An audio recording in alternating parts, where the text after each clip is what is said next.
Hello, গেছো তুমি? দিতাছি, তুমি একটু লাইনে থাকো। আব্বা, আম্মা, আপা, একটু এদিকে আসবেন। কি হইছে? তেমন কিছু না, ভয় পাওয়ার মতো কিছু না। আব্বা, আপনাকে ছেলে ফোন করছে, আপনাদের লগে নাকি কি কথা কইবো, লাউড স্পিকারে দিতে কইছে। লাউড স্পিকারে দিতাছি। আব্বা, আমি কিছু কথা কইতেছি, আপনারা দুইজনে একটু মনোযোগ দিয়ে শুনেন। আমি খবর নিয়ে জানতে পারছি দুলাভাই আমার টাকা দিয়ে বাড়ি করছে। গত 6 মাস আগে গোপনে একটা বিয়ে করছে। আমার রক্ত দিয়ে যে টাকা আমি ইনকাম করছি, সেই টাকা দিয়ে আপনারা চেষ্টা করছিলেন আপনার মেয়ের সংসারটা বাঁচাইতে। আমি আপনাদের কাছ থেকে অনেক দূরে আছি।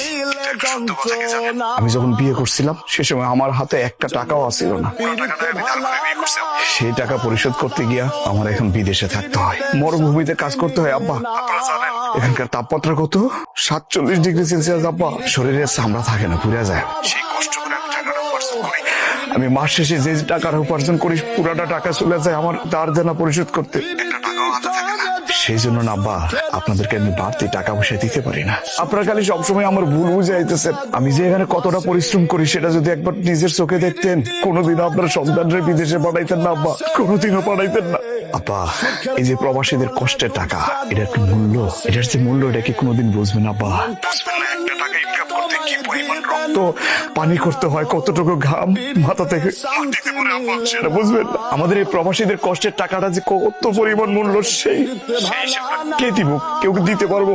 কেউ পারবো না। পিড়িতে শান্তি মিলে না।